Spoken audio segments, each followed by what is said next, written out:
Hello everyone, today we will discuss about the civil disobedience movement, and this topic is related to your nationalism in India in chapter 2 of class 10.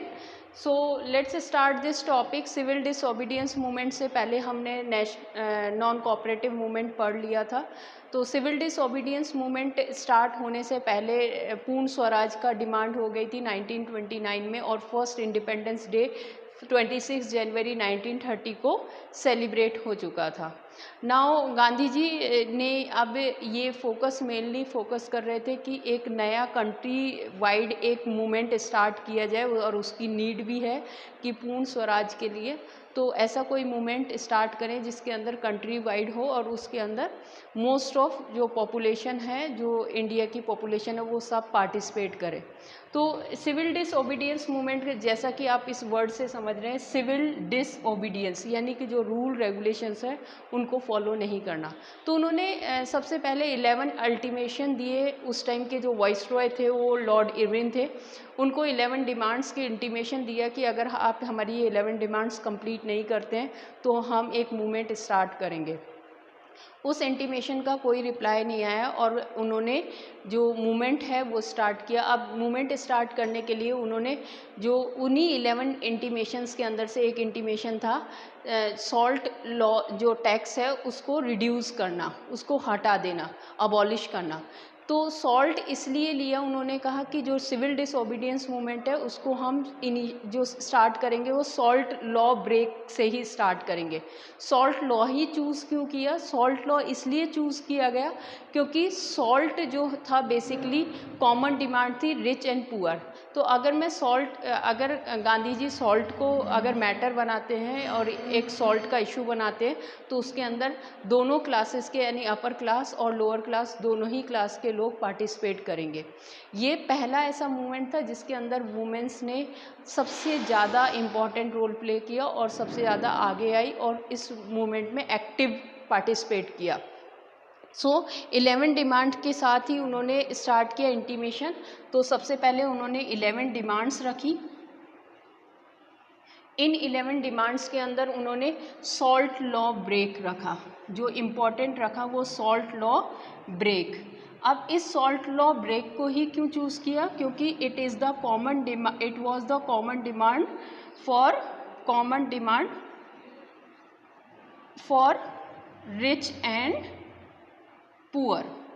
ये poor and rich दोनों ही classes की common demand थी. तो इसके ऊपर दोनों ही people एक साथ इंटरेस्ट शो करेंगे और इस मूवमेंट के अंदर पार्टिसिपेट करेंगे. तो उन्होंने कहा कि इसी लॉ को ब्रेक करेंगे.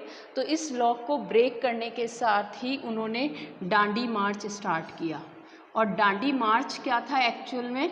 डांडी मार्च था कि गांधी जी का जो साबरमती आश्रम था वहाँ से, और डांडी एक कोस्टल प्लेस है. ये कौन सा प्लेस है? Coastal place. जहाँ अब कोस्टल प्लेस है तो यहाँ पर ओशियन का वाटर भी होगा, और ओशियन का वाटर कैसा होता है? नमक का. तो साबरमती से डांडी 78 मेंबर्स के साथ वो वहाँ पर 240 माइल्स पैदल चलकर उन्होंने 24 डेज़ में कंप्लीट करी अपनी ये जर्नी. और 24 डेज़ के बाद में जब वो डांडी पहुंचते हैं तो वहाँ पर उन्होंने वाटर बॉईल किया और वहाँ नमक बनाया. उन्होंने कहा कि नमक हमारी रिसोर्सेज है, हमारे इंडिया का रिसोर्स है, तो इस पर उनका कोई राइट नहीं है ब्रिटिशर्स का कि वो हमसे इस पर टैक्स ले. यानी हम ब्रिटिशर्स को टैक्स नहीं देंगे, ना ही ब्रिटिशर्स की मोनोपोली होनी चाहिए इस पर, क्योंकि ये जो रिसोर्स है वो इंडिया का रिसोर्स है और इंडिया के पीपल्स को इस पर राइट होना चाहिए इस रिसोर्स को यूज़ करने. और यहीं से इसी इवेंट के साथ यहीं से सिविल डिसओबीडियंस मूवमेंट का स्टार्ट माना जाता है और यहीं से ये स्टार्ट हो गया. अब सिविल डिसओबीडियंस मूवमेंट जैसे स्टार्ट होता है तो वैसे ही जो कॉमन पीपल्स थे उन्होंने सॉल्ट फैक्ट्रीज़ के सामने डिमॉन्स्ट्रेशन करते हैं और साथ में बॉनीफायर करते हैं फॉरेन क्लॉथ्स की, और लिक्विड शॉप्स को पैक्ड किया गया. और साथ में लिक्विड शॉप्स को पैक्ट करने के साथ साथ उन्होंने चौकीदारी टैक्स, जो पीपल्स थे उन्होंने चौकीदारी टैक्स देने से रिफ्यूज़ कर दिया. फॉरेस्ट लॉज को ब्रेक किया गया। तो सबसे पहले इन्होंने क्या किया, सबसे पहले डिमॉन्स्ट्रेशन किया, demonstration in front of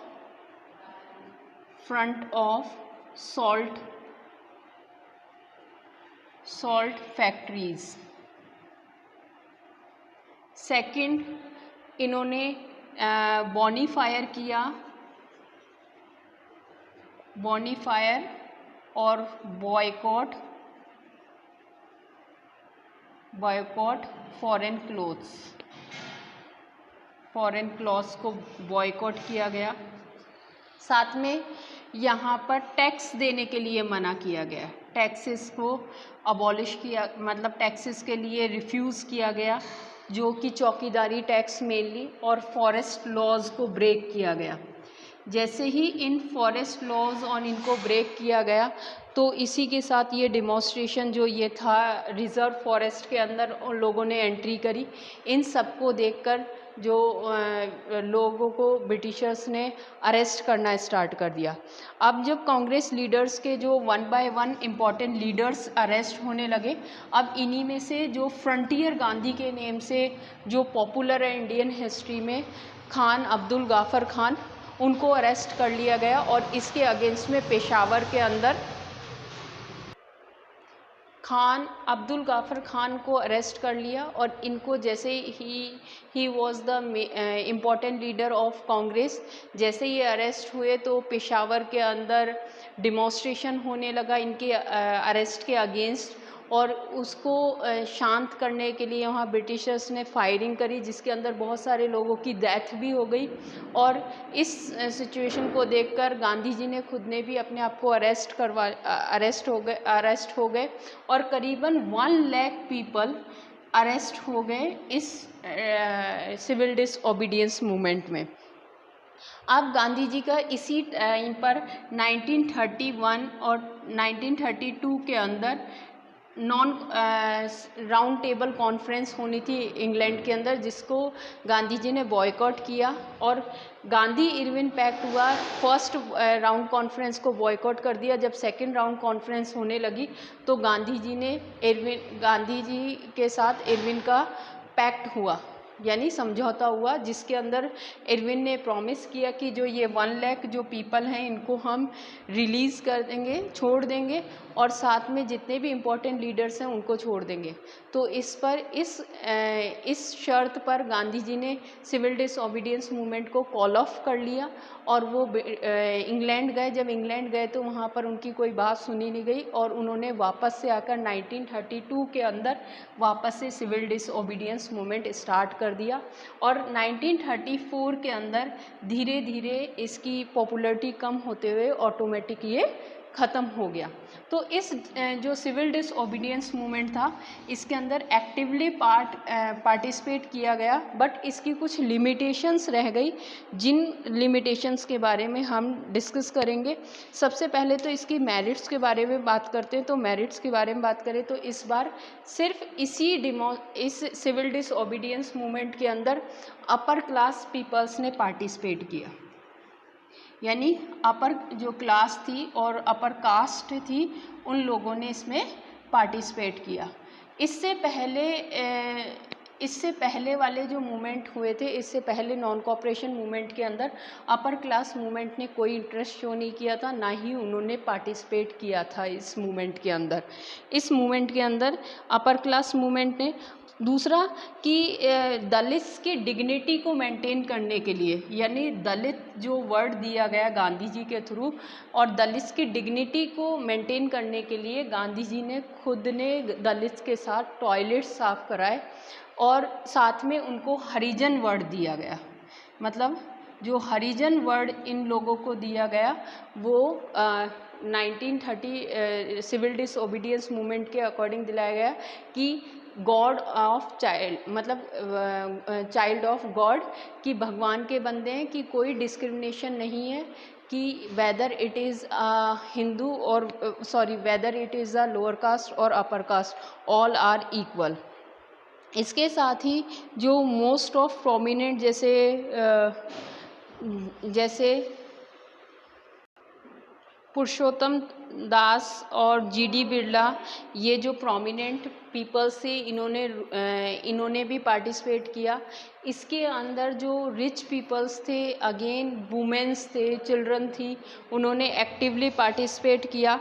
even कि जो माइनिंग वर्कर्स थे, रेलवेज़ के थे, और जो इंडस्ट्रियल वर्किंग क्लास थी, उन्होंने भी एक्टिवली पार्टिसिपेट किया। अब इस जो मूवमेंट की लिमिट्स थी वो क्या था कि पहली बार देखो नॉन कॉपरेशन मूवमेंट के अंदर जो इसकी लिमिटेशंस, जो लिमिट्स थी, जो इसकी कमियां रह गई थी, उनके बारे में डिस्कस करेंगे। तो सबसे बड़ी जो कमी रही थी वो ये थी कि देखो नॉन कॉपरेशन मूवमेंट में हिंदू मुस्लिम दोनों मिलकर, दोनों ने क्या किया था, दोनों ने पार्टिसिपेट किया था। बट इसके अंदर जो था, इसके अंदर मुस्लिम्स ने पार्टिसिपेट नहीं किया था। तो कहीं ना कहीं मुस्लिम्स और हिंदुओं के बीच में ब्रेक आ गया था, दूरी बढ़ गई थी। मुस्लिम्स अपने अलग एक नेशन की डिमांड की इच्छा रखने लग गए थे। तो हिंदू मुस्लिम और जो कांग्रेस थी उसको हिंदुत्व के रूप में, उनको हिंदू महासभा के रूप में उन्होंने मान लिया था कि सिर्फ और सिर्फ जो रिप्रेजेंटेशन है कांग्रेस के अंदर वो हिंदूज़ का है। और मुस्लिम ने अपना अलग से एक ऑर्गेनाइजेशन मुस्लिम लीग बना लिया था जिसमें मोस्ट ऑफ मुस्लिम्स थे। आज इसके बाद में अब जो इसी के साथ जो B.R. अम्बेडकर थे, उन्होंने डिप्रेस क्लास सोसाइटी बनाई थी और उन डिप्रेस क्लास के लिए अलग से इलेक्टोरेट बनाए थे, अलग से इलेक्टोरेट की डिमांड कर ली थी और वो पूरी भी कर दी थी ब्रिटिशर्स ने। इलेक्टोरेट की डिमांड क्या थी कि जैसे मान लीजिए पूरा इंडिया है और इंडिया के अंदर यहाँ पर दलित को स्पेस दी जाए और यहाँ से दलित को ही रिप्रेजेंटेटिव बनाया जाए। यानी कि इसको, ये जो कैंडिडेट खड़ा होएगा, इसको यहाँ के जितने भी दलित्स हैं वो ही वोट देकर और जिताएंगे, दूसरे लोग इसको वोट नहीं देंगे। तो ये सेपरेट इलेक्टोरेट होता है। बट गांधी जी ने ये कहा कि अगर ऐसा हो जाता है, अलग से इलेक्टोरेट बन जाता है दलित के लिए, तो जैसे मुस्लिम्स अलग हुए वैसे ही इंडिया में से दलित भी अलग हो जाएंगे। तो इसीलिए गांधी जी और B.R. अम्बेडकर के बीच में पूना पैक्ट हुआ। और पूना पैक्ट के अंदर जो पूना पैक्ट गांधी जी और B.R. अम्बेडकर, और जिसके अंदर इनको अलग से रिजर्वेशन दिया गया दलित को। रिजर्वेशन का मीन्स जैसे अभी प्रेजेंट में रिजर्वेशन है SC ST और OBC की सीट्स आती है जिसमें जनरल इलेक्शन में सभी लोग वोट देते हैं। तो रिजर्वेशन और सेपरेट इलेक्टोरेट्स में यही डिफरेंस होता है। इसके बाद में जो नेक्स्ट जो इम्पोर्टेंट हुआ कि कास्टिज़म, मतलब कि इसके अंदर जो अपर कास्ट और लोअर कास्ट थे, जो जैसे गांधी जी ने लोअर कास्ट वालों को सपोर्ट करने लगे तो जो अपर कास्ट वाले पीपल्स थे उन्होंने अपना इंटरेस्ट शो करना कम कर दिया और इसमें जो कास्टिज़म था वो भी इंक्रीज़ हुआ। पूना पैक्ट हो गया। अब इसके बाद में after it the next topic is sense of collective belonging. इसके बारे में डिस्कस करते हैं। सेंस ऑफ कलेक्टिव बिलोंगिंग में, सेंस ऑफ कलेक्टिव बिलोंगिंग के अंदर हम देखते हैं कि कैसे इंडिया को कास्ट और रिलीजन सबसे दूर होकर कलेक्टिव आइडेंटिटीज़, यानी कलेक्टिव सेंस का मतलब है, कलेक्टिव सेंस का मतलब है कि सबको एकजुट कर देना, कि ऐसा क्या किया गया या ऐसे कौन से स्टेप्स फॉलो किए गए कि लोग अपनी जाति, अपने धर्म को छोड़कर सब लोग एक नेशनलिस्ट की फीलिंग, यानी सब लोग एक हो जाए। तो सब लोग एक होने के लिए, जैसे हमने फर्स्ट वाले चैप्टर में देखा था कि कलेक्टिव आइडेंटिटीज़ के लिए नेशनल फ्लैग बनाए गए और जर्मेनिया की पिक्चर्स बनाई गई। तो इसी तरीके से उन्हीं को फॉलो करते हुए हमने भारत माता की फ़ोटो बनाई गई, जिससे कि जिससे कि हमें ये लगे कि ये सब कुछ जो हमारे, हम लोग अलग अलग हैं वो अलग अलग ना होकर हम सब लोग जो इंडिया के हैं वो सब एक हैं, यूनिटी शो हो सके। उसके लिए सॉन्ग बनाए गए, कॉमन सॉन्ग बनाए गए, ऐसे नेशनल सॉन्ग्स बनाए गए जिससे नेशनलिस्ट की फीलिंग डेवलप हो। तो इन सब चीज़ों के लिए सबसे पहले यूनाइटेड स्ट्रगल, यानी कि नेशन को यूनाइटेड बनाने के लिए सब लोगों को जोड़ा गया। तो उसके लिए सॉन्ग्स हुए, सॉन्ग्स बनाए गए, फोकलोर्स बनाए गए, जो हमारी पुरानी संस्कृति थी और जो पुरानी हमारी बहादुरी की गाथाएं थी उनको सुनाई गई, जिससे लोगों के अंदर जोश बने, हमारे देश के ऊपर या हमारी कंट्री के ऊपर हमें प्राउड फील हो और नेशनलिस्ट की फीलिंग डेवलप हो। साथ में इमेज ऑफ भारत माता बनाई गई, इमेज ऑफ भारत माता। ये क्वेश्चन काफ़ी बार 1 मार्क्स के क्वेश्चन में भी आता है कि इमेज ऑफ भारत माता जो सबसे पहले जो स्केच बनाया गया था वो बनाया गया था बंकिम चंद्र चट्टोपाध्याय के थ्रू। जो इमेज बनाई गई थी भारत माता की वो बनाई गई थी बंकिम चंद्रा चट्टोपाध्याय।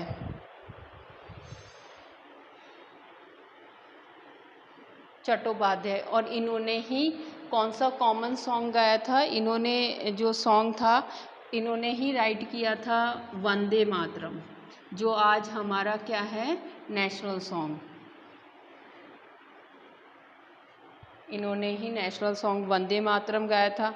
अब ये जो इमेज बनाई गई थी भारत माता की वो सबसे पहले बंकिम चंद्र चट्टोपाध्याय जी ने बनाई थी, बट इस पर जो पेंट किया गया था वो अरविंद नाथ ने, यानी पेंटेड जो किया गया था भारत माता की फ़ोटो को, भारत माता की इमेज को, वो भारत माता की इमेज को जो पेंटेड किया गया था वो किया गया था चट्टोपाध्याय, सॉरी अरविंदनाथ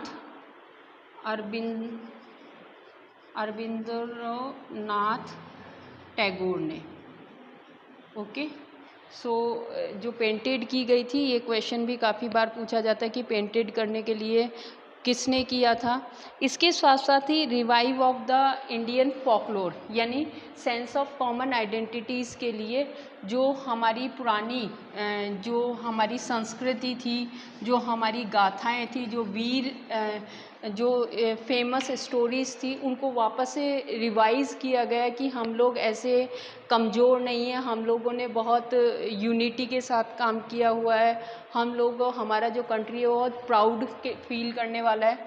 तो इसके लिए फॉकलोर्स, यानी जो कंट्री थी उसने रिवाइव करा है इंडियन फॉकलोर, और इनको कुछ जो लोग थे उन्होंने इकट्ठा किया गया।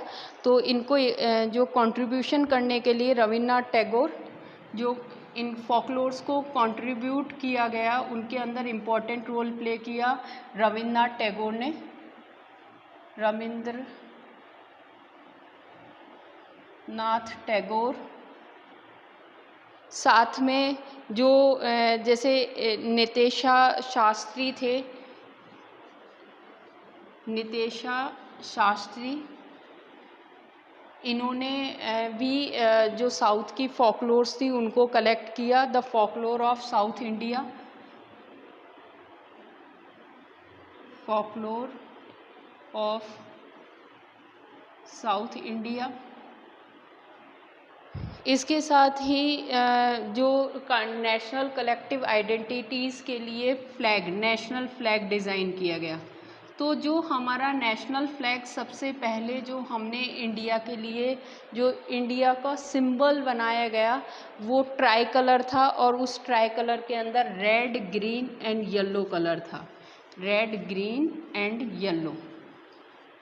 बट बाद के अंदर और उसके अंदर 8 लोटस थे, यानी 8 लोटस लगाए गए, जो कि किसके अगेंस्ट में थे, जो कि ब्रिटिश प्रोविजेंसीज के अगेंस्ट में उन्हें लोटस सिंबल दिया गया। जो 8 लोटस, यानी ये 3 कलर का फ्लैग था, उसके अंदर 8 लोटस थे जो ब्रिटिश प्रोविजेंसीज के अगेंस्ट में थे, जो ब्रिटिश प्रोविजेंसीज को रिप्रेजेंट करते थे 8 फ्लोर।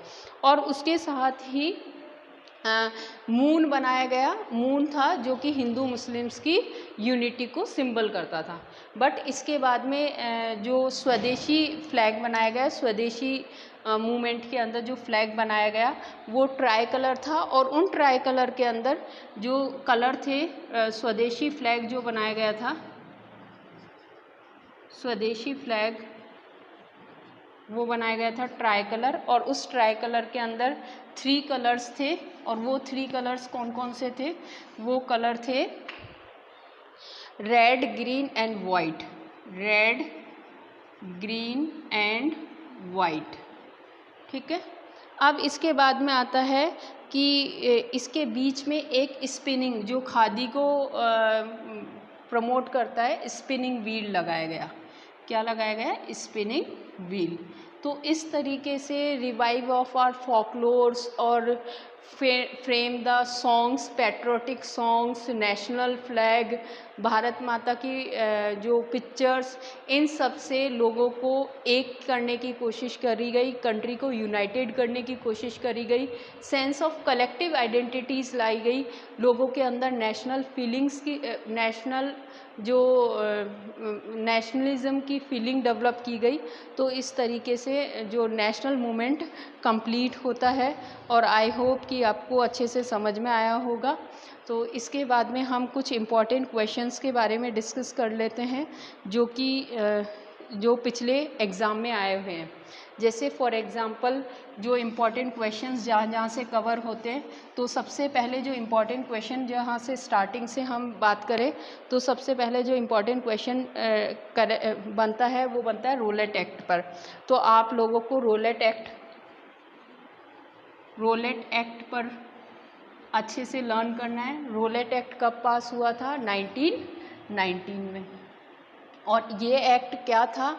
तो रोलेट एक्ट था कि बिना किसी ट्रायल के, क्योंकि इस टाइम पर रिवॉल्यूशनरीज एक्टिविटी बहुत हो रही थी, बहुत बढ़ रही थी, तो उनको रोकने के लिए किसी पर भी सस्पेंस हो तो उसे 2 साल के लिए सज़ा, अरेस्ट कर सकते हैं विदाउट एनी मतलब ट्रायल के बेसिस पर अरेस्ट कर और उन्हें 2 साल तक की सज़ा दे सकते हैं। तो ये रोलेट एक्ट था। रोलेट एक्ट के अगेंस्ट में ही जलियांवाला बाग मैस्क्रे हुआ। तो जलियांवाला बाग जो इंसिडेंट है वो भी बहुत इम्पॉर्टेंट है। तो जलियांवाला बाग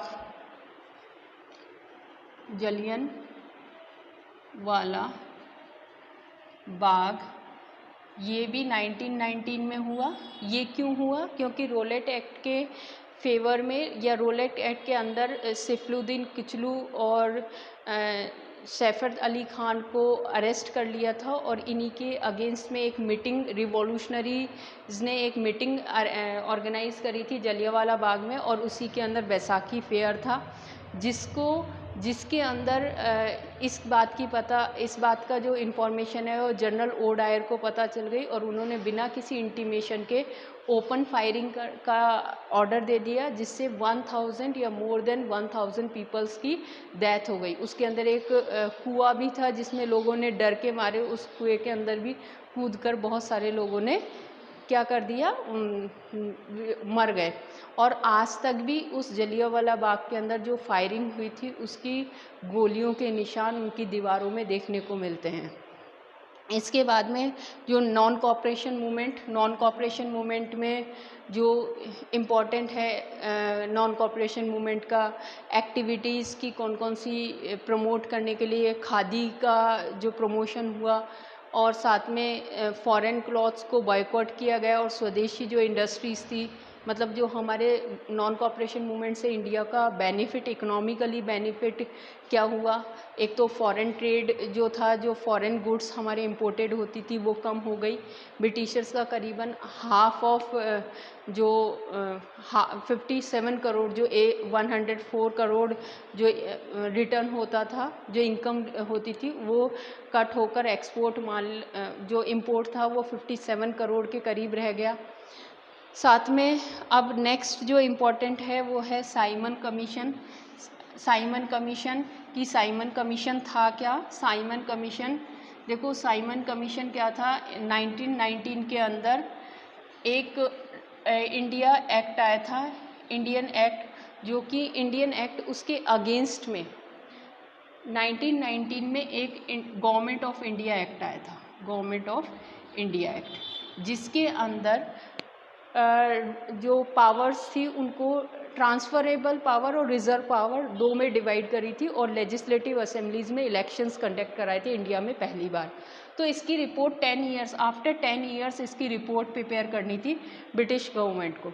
तो इसके लिए इस रिपोर्ट को प्रिपेयर करने के लिए 10 साल बाद में 1928 के अंदर इस रिपोर्ट के लिए कमीशन बनाया गया, जिसका जो हेड था वो सर जॉन थे। अब इन्होंने क्या किया कि इसके अंदर जितने भी मेंबर्स थे वो ब्रिटिशर्स थे।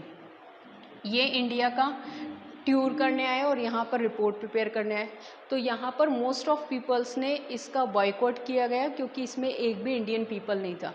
और जब यहाँ पर बॉयकॉट हो रहा था लाहौर के अंदर, तो जो यहाँ के लाला लाजपत राय थे उन पर लाठीचार्ज हुआ, और लाठीचार्ज होने की वजह से उनकी हेड पर इंजरी हुई, जिससे उनकी डेथ हो गई।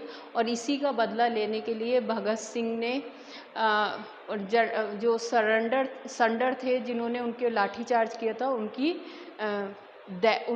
उनका मर्डर किया था उनको, और उसी के एवज में उनको जो सेंटेंस टू हैंग है, जो फांसी की सज़ा थी, वो मिली थी। इसके बाद में साइमन कमीशन के बाद में 1928 के अंदर ही 1929 में, देखो बेटा आप अगर डेट से लर्न करोगे तो ज़्यादा अच्छा रहेगा। डेट से लर्न करते हैं तो 1916 के अंदर 1916 में चंपारण मूवमेंट, 1917 के अंदर अगर हम बात करें तो 1917 में पीसेंट मूवमेंट खेड़ा का होता है, ये चंपारण मूवमेंट।